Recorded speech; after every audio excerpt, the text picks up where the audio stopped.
allies. Our allies in the region were our largest problem in Syria. The Turks were great friends, and I have a great relationship with Erdogan, which I've just spent a lot of time with.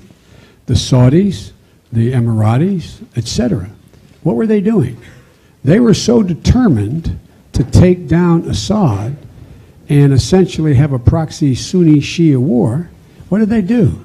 They poured hundreds of millions of dollars and tens, thousands of tons of weapons into anyone who would fight against Assad, except that the people who were being supplied were al-Nusra and al-Qaeda and the extremist elements of jihadis coming from other parts of the world.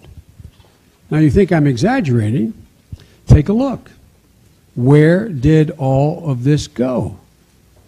So now what's happening? All of a sudden, everybody's awakened because this outfit called ISIL, which was al-Qaeda in Iraq, which when they were essentially thrown out of Iraq, found open space and territory in eastern Syria, worked with al-Nusra, who we declared a terrorist group early on, and we could not convince our colleagues to stop supplying them. So what happened? Now all of a sudden, I don't want to be too facetious, but they have seen the Lord. Now the president's been able to put together a coalition of our Sunni neighbors, because America can't once again go in to a Muslim nation and be the aggressor.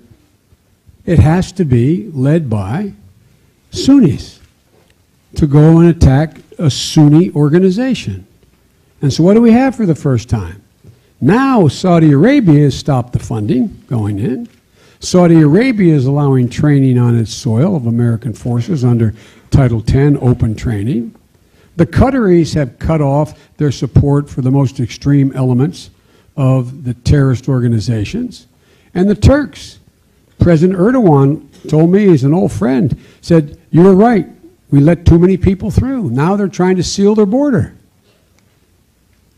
So this idea that somehow it was within our power early on in this process, and there were a couple former members of the administration who were arguing we should give, quote, the opposition, which we couldn't identify as moderate, by the way, I'm serious about that, give them ground-to-air launch missiles. Can you imagine what would have happened if that had been done?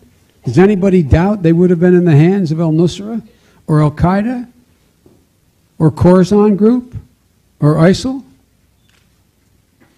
There's a difference between, it's good to be both tough and smart. They're a pair that's required. So now what's happened is everyone in the region has awakened. And now under U.S. leadership, the coalition was put together and they're moving. You notice what Turkey did today. What Erdogan told me last Thursday he would do. Asked me not to say anything until it was voted on. They voted in the Turkish parliament to allow Turkish ground forces in to take on ISIL. Turkish airspace be able to be used by NATO and by other allies. Turkish airspace be able to accommodate our drones. So this idea that there was an option there is fiction. It did not exist. We could have poured, if we could find every moderate we could find, and by the way, now it's public, we have been training moderate forces. But we've been very select in making sure who they were and vetting them. And now the number is classified, but there are more than several thousand in country now, and there will be more. But it's absolute fiction to suggest that early on, if we had just acted more quickly. It took Saudi Arabia to figure out ISIL's objective wasn't Ramadi, it was Mecca and Medina. It took a while for the Iranians to realize the existential threat to Iran was a radical Sunni extremist terrorist group. It took a while for Turkey, a Sunni nation, to figure out that ISIL was a direct, immediate threat to their well-being. It took a little while for Russia to figure out that all those Chechens that are making their way to eastern Syria, going back to Chechnya, is not a good thing. So now we have a coalition, but it's still going to be a hell of a long fight. A hell of a long fight, but it cannot be, even if we wanted to, it cannot be our fight alone. This cannot be turned into a U.S. ground war against another Arab nation in the Middle East.